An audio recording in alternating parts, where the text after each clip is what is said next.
I'm Dr. Peter McCullough. I'm a practicing internist and cardiologist in Dallas, Texas. I'm also trained as an epidemiologist, and I've been active in the field of internal medicine, cardiovascular disease, nephrology, and the last 4 years in the pandemic, and have become in many ways an infectious disease expert on SARS-CoV-2 and a vaccine safety expert on the consequences of what we're seeing in the COVID-19 vaccine campaign. And with over 70 peer-reviewed papers on the pandemic, I have really, I think, led a capstone manuscript. And the first author is Nick Holscher, who's a graduate student at the University of Michigan. He'll be joining the McCullough Foundation later this year as our first clinical scholar and fellow. And the paper was published in the European Society of Cardiology, one of the top cardiology journals. We synthesized and brought together all of the autopsy results from fatal cases of COVID-19 vaccine-induced myocarditis. And what we found is majority of cases were isolated just to the heart. There was just 1 or 2 cases where it was part of multi-system inflammatory disease. About 2/3 were with Pfizer and the rest with Moderna, and I think just 1 with a non-messenger RNA vaccine. Sadly, none of the cases had a chance ahead of time to have an MRI or an evaluation to detect myocarditis, and the first manifestation was death. And most of the time it was cardiac arrest or sudden death. This paper was first in preprint form on the preprint server, and now has been selected among the most downloaded and read papers on the preprint server. There's currently a vote underway for the overall top paper, and our paper is in the lead by a great margin. And it was published, as I mentioned, in the European Society of Cardiology Heart Failure Journal. And in that journal, it has the #1 number of downloads and reads of any paper in that journal in the last 2 years, and it's only been out about 2 weeks. So this is the first definitive evidence that without any question, the COVID-19 vaccines are leading to sudden death, and it applies to the next sudden death that happens in a patient who took the vaccine, and there's no antecedent disease, nor their explanation. They simply were vaccinated and had a cardiac arrest.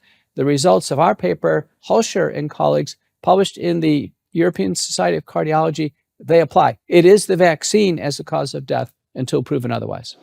The implications of the paper being in a major journal, in this case, a European journal, is that both European, American, South American, doctors from Asia, they read a core group of medical journals. And among cardiology meetings, the European Society of Cardiology meeting is actually slightly more popular than the American College of Cardiology and the American Heart Association meetings. So it means it's widely read. I did disclose it to the American College of Cardiology at the leadership level. I think they have an understanding of my safety concerns regarding the vaccines. And I think quietly, more and more cardiologists now are starting to understand that they took the vaccines themselves. They likely encouraged their family members to take the vaccines and their patients, and that they've made a grave error, that the vaccines were never safe. They're leading to record injuries, disabilities, and sadly, sudden death, autopsy proven, and they were never effective. They never reduced the rates of transmission of the illness or of hospitalization and death. And sadly, the vaccines currently in use today were never tested on humans before they were released for issuance in the population. It's unprecedented that the COVID-19 boosters were not tested in humans before they were rolled out. They make a new type of SARS-CoV-2 spike protein. In fact, the bivalent boosters made multiple different types of spike protein. We had no idea about the safety profile of these new products, and there was no medical justification for rolling them out. We're on the back end of the pandemic. We're into very mild strains of Omicron. In fact, as the boosters rolled out, they were covering Omicron substrains that were already extinct. So they had no chance of helping, and they certainly have had a great impact in terms of harming the population. There's about 800 papers in the peer-reviewed literature dealing with the COVID vaccine and the heart. And what we understand is there is a distinct syndrome of COVID-19 vaccine-induced myocarditis, probably where there's a substantial size of damaged tissue in the heart. That's enough to be clinically detectable. That is chest pain, EKG changes, elevations in cardiac troponin, abnormalities seen on echocardiography and cardiac MRI. Many times it's the outer part of the myocardium and the surface layer of the myocardium and its containing structure in the chest, the pericardium. So it's termed a myopericarditis. And what's known there is the messenger RNA is found in the human heart in a paper by Crossan and colleagues. The spike protein is intensely staining in the heart. Paper by Bohmeyer showed that in living tissue necropsies. And then there's inflammation. And the inflammation results in either an abnormal heart rhythm as the depolarization goes down through heterogeneous tissue and circles around. It becomes a reentrant ventricular tachycardia, degenerating to ventricular fibrillation and asystole as a mode of sudden death, largely triggered by adrenaline during sports or between 3 a.m. and 6 a.m. in the waking hours, or can result in heart failure. If it's a substantially large area of myocardium, if it's a patient who previously had damage to the heart, and I've had a patient in my practice with 1 dose of Pfizer, he went into cardiogenic shock and required a heart transplant and assist devices, had a very rocky course. Well, at baseline, he had a weakened heart and he had prior bypass surgery and a defibrillator. That would be the last person we'd want to have any cardiologist recommend a vaccine, because if there is damage, as in his case, it's a catastrophe. Well, that's COVID-19 vaccine-induced myocarditis when it's clinically detectable. 2 studies, one by Mansugian and the other one by Buren, demonstrate that occurs at a rate of about 2.5% per shot. So each shot offers that opportunity. 2.5% may seem low to the listener, but I can tell you from a population perspective, it's a big number. Low in any safety event should be way less than 1%. That's myocarditis. Now, there is a more broad condition that recently has been described, and that is a form that's probably subclinical myocarditis and reflective in abnormal cardiac metabolism. In a paper by Nakahara and colleagues, they found in everyone who had taken a vaccine, roughly 700 vaccinated versus 300 unvaccinated, and those who took the vaccine, the normal heart cardiac positron emission tomography appearance, where the heart favors free fatty acids, that changes to the heart favoring glucose. And the radio-labeled 18-fluorodeoxyglucose lights up like a Christmas tree. It's a very abnormal pattern. It's easily detectable. Those who had a sore arm with the injection as a proxy for potentially having more RNA or more susceptibility to this, they had even more intense uptake of FTG. It has a pattern that looks ischemic. And what we've never seen is global ischemia like this. And in a important paper published by David Scheim, former National Institutes of Health researcher, he's describing micro blood clots, small little stacks of red blood cells that are linked together by the vaccine spike protein. It's called hemagglutination. If there is micro blood clots or hemagglutination in the human heart occurring after vaccination, it would explain this dramatically abnormal PET scan pattern in the vaccinated compared to the unvaccinated. So I think the leading hypothesis here is that there are micro blood clots causing a global change in some, especially younger individuals, athletes. There's intense uptake of messenger RNA and production of spike protein, and there's direct cardiac inflammation. We are seeing cardiac arrest, though, in the absence of anatomic myocarditis detected either by MRI or at autopsy. And we're seeing cardiac arrests occurring now more than 2 years after the shots. So we understand that there is some residual risk, even in those who took the shots to a primary series in 2021 and 2024 today. I'm still worried. In 2024, as we sit here today, every cancer registry in the world is showing record numbers of new cases, both incidence and prevalence. We're also seeing record numbers of patients who had cancer in remission, and the cancer comes out of remission. So the question on the table is, what's changed? The deflection upward started in 2021. One explanation is that during the pandemic and lockdowns, colonoscopies, mammography, other cancer screening was delayed, and now we're just seeing a catch-up phase. I don't think it explains all of it. And now a paper that was published by Anguis and Bustos from the University of Oregon, I think sheds a lot of light on this. It was published in the PubMed peer-reviewed journal Curious. And the title of the paper is The Multi-Hit Hypothesis of Oncogenesis After COVID-19 Vaccination. What does that mean? It means the COVID-19 vaccines, largely messenger RNA vaccines, the messenger RNA itself can impair DNA repair. So it can actually begin to tip the scale towards cancer promotion in cells. The spike protein, the S2 segment, which one actually gets from the vaccine and not from the infection, the S2 segment in a paper by Singh and Singh from University of Pittsburgh appears to inhibit the P53 and BRCA tumor suppressor systems. Our natural tumor surveillance systems are impaired.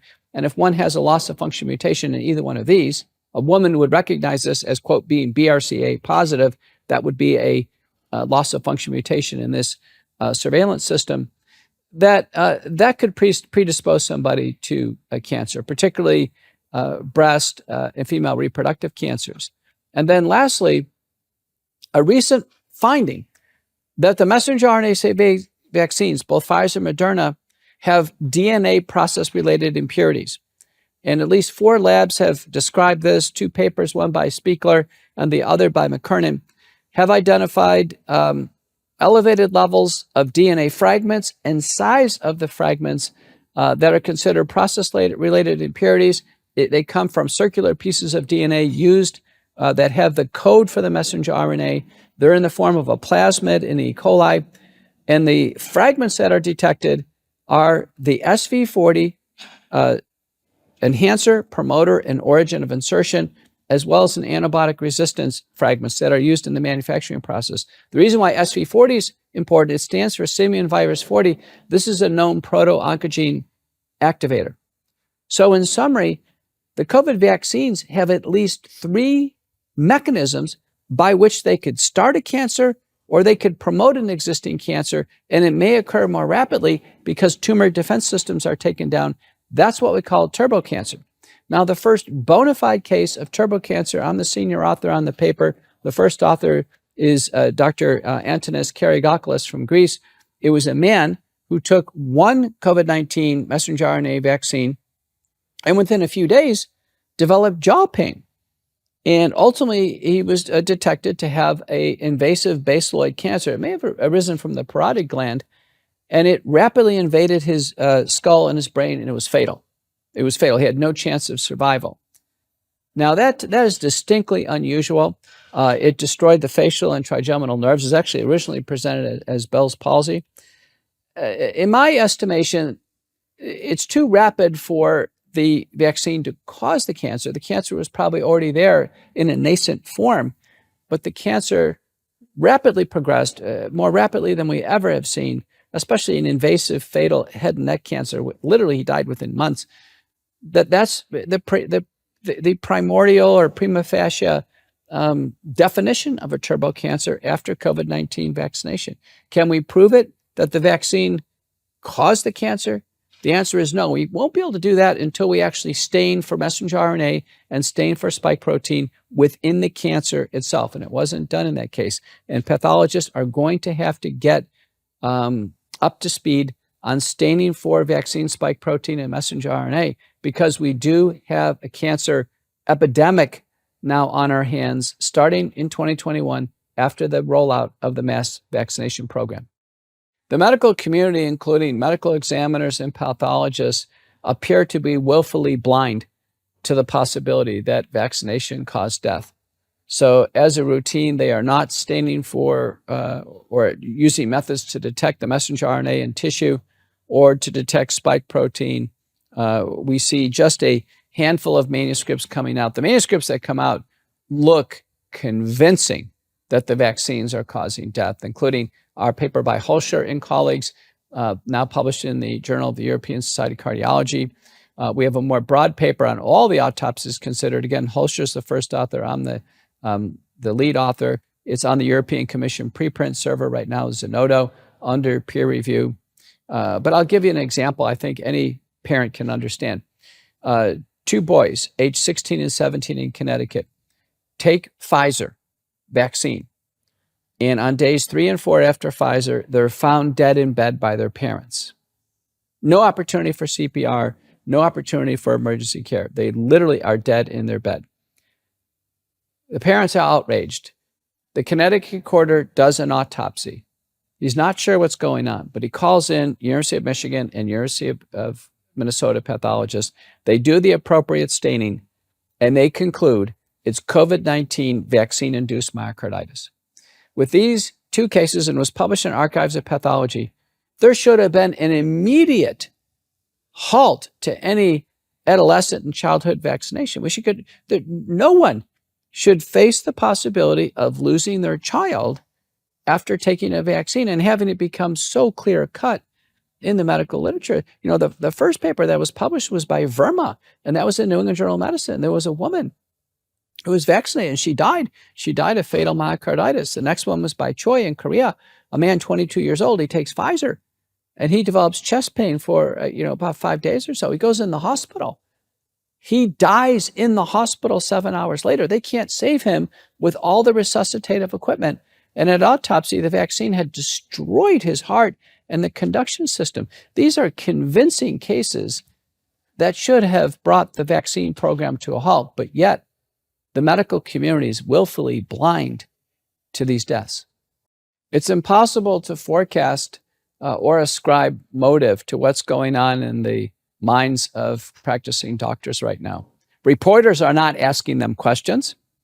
Reporters are asking other people who understand what's going on questions, but they're not asking the right people questions about why aren't they concerned about this. To my knowledge, there's no grand rounds on vaccine injuries, disabilities, and deaths. The Biden administration, HHS, has spent over $1 billion on long COVID, but no investment in vaccine injuries. And even in that, they've turned up nothing. No new drugs, no new protocols. I think the average doctor is willfully blind because they've taken the vaccine themselves, probably multiple injections. They've promoted it among their family members. They've told their patients they should get the vaccine. And now it is psychologically impossible for them to come to the internal recognition that this has been a disastrous mistake for their own health and for the health of their family and their patients. This is so psychologically damaging. This is very similar to the days when doctors smoked and doctors advertised cigarettes. And doctors were convinced that smoking was safe. And they wrote articles saying that smoking was safe. It's identical. It took 40 years for doctors to come to the full recognition that they were gravely wrong. Here we are 3 years into this vaccine campaign, and there's no major chief of medicine in the United States who's come out and said, listen, I've changed my view, the vaccines aren't safe. Nothing. It's a stonewalling of America. The very first warning sign or the point of detection is actually the injection in the arm. It's very important. In a paper by Schmeling and colleagues, and the US CDC VAERS data corroborate this, and Senator Ron Johnson's evaluated, found the same thing. A third of people who take the shot, just under a third, about 30%, who take a shot, no side effects, none. No pain in the arm, no fever, no inanition, no reactogenic symptoms at all, as if they got a placebo. And as far as we can tell to this day, they're perfectly fine. So I tell every patient, think back to when you got the shot or your family member, and were they okay or were they not? It's very, very important. Now, about 2/3, just under 2/3, have some mild side effects, but nothing lingering, nothing major. And multiple studies show it's somewhere between 5 and 10%. Those are the patients we're worried about. They had, within a few days, a severe reaction, could not go to work, nausea, vomiting, fever. And then from there, the syndromes developed. So in the Schmeling paper, that was 4.2% of doses. In the CDC VSafe data, 10 million Americans who completed the data form on their phone, There, 7.7% of recipients got so sick immediately, they had to go to the ER, urgent care, or be hospitalized. So I think people know who they are based on their initial reaction. Now, those who have initial reaction should be wary of symptoms. Chest pain, effort intolerance, dizziness, passing out, those are all signs of myopericarditis or another cardiovascular syndrome called POTS. Individuals who develop loss of vision, hearing, seizures, numbness and tingling that ascends the body called Guillain-Barré syndrome. These are all signs of neurologic damage, well-described neurologic damage with the COVID-19 vaccines. Blood clots like we've never seen before. Blood clots that go from the ankle to the hip spontaneously. In a paper from the FDA by Wu and colleagues, they describe thousands of blood clots, large ones like we've never seen before, and in 11%, they're fatal. So I tell patients, listen, pay attention to the size of both legs, unusual swelling or pain. Be wary on long car rides, plane rides, after hip or knee surgery. After vaccination, the body is hypercoagulable. It is more likely to form blood clots. Very, very important. Fourth area is immunologic abnormalities. Individuals with skin rash, blood in the urine, change in urination, joint pain.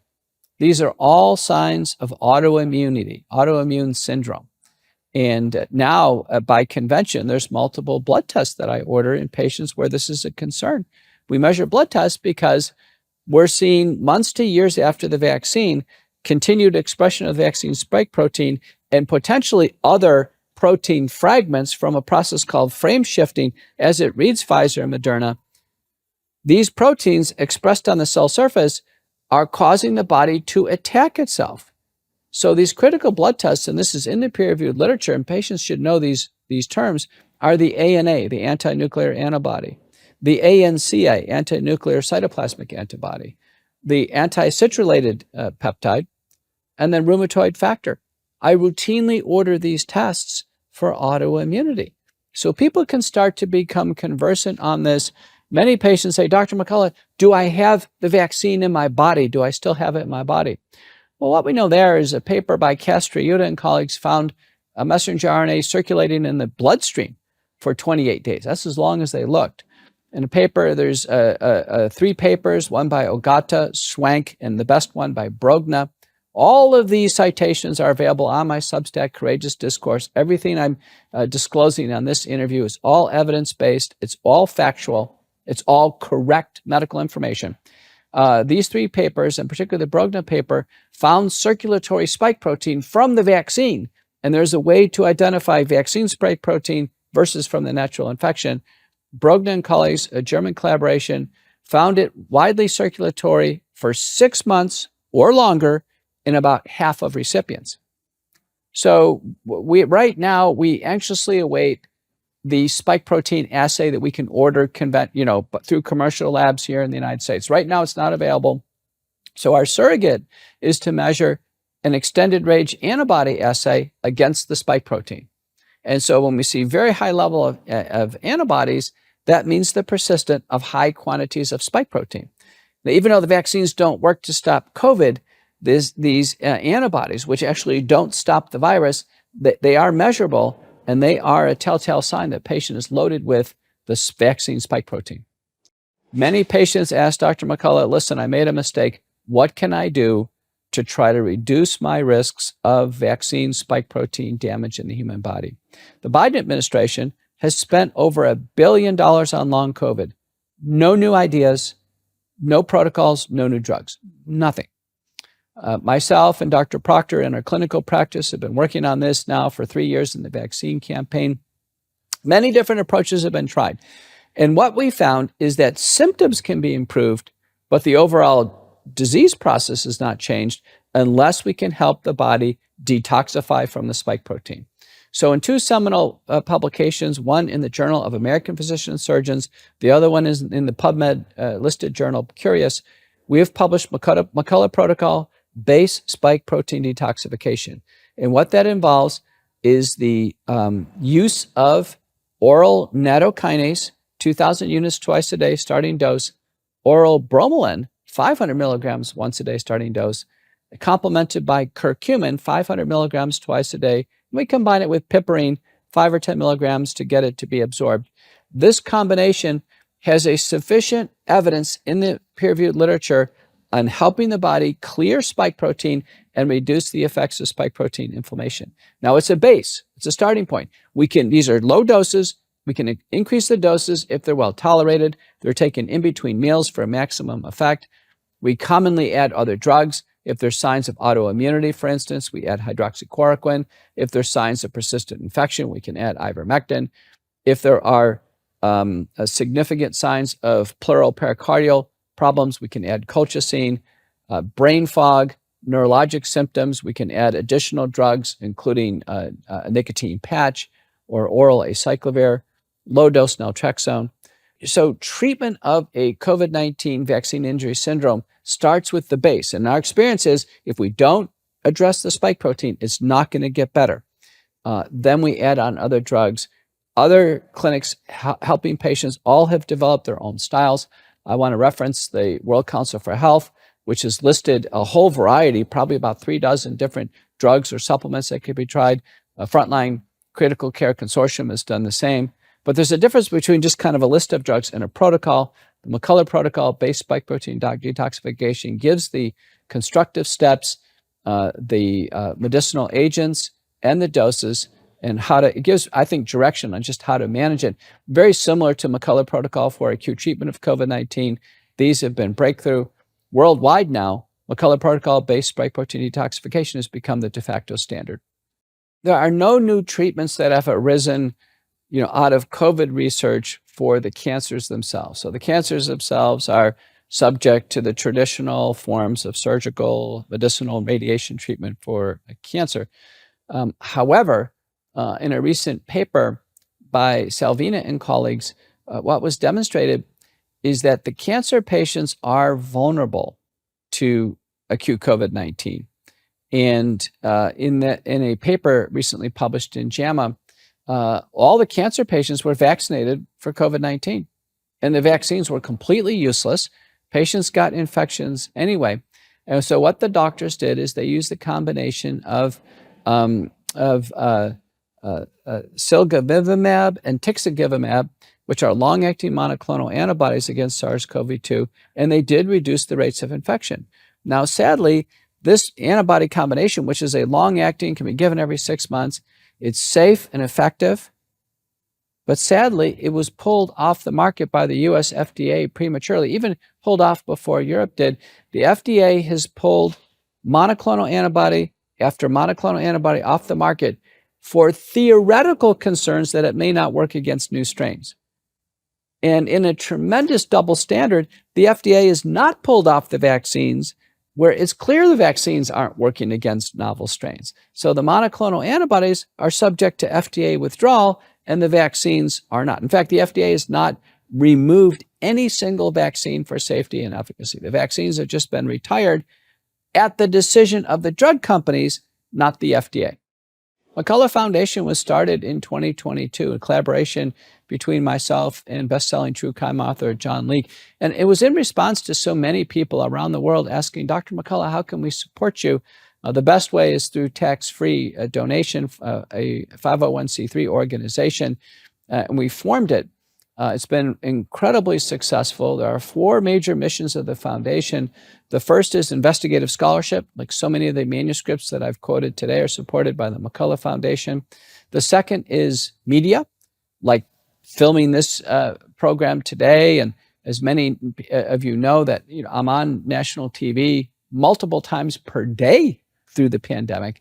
And certainly on a weekly basis, I am the lead in terms of providing a counter narrative. We hear a government narrative and people listening want to hear the counter narrative.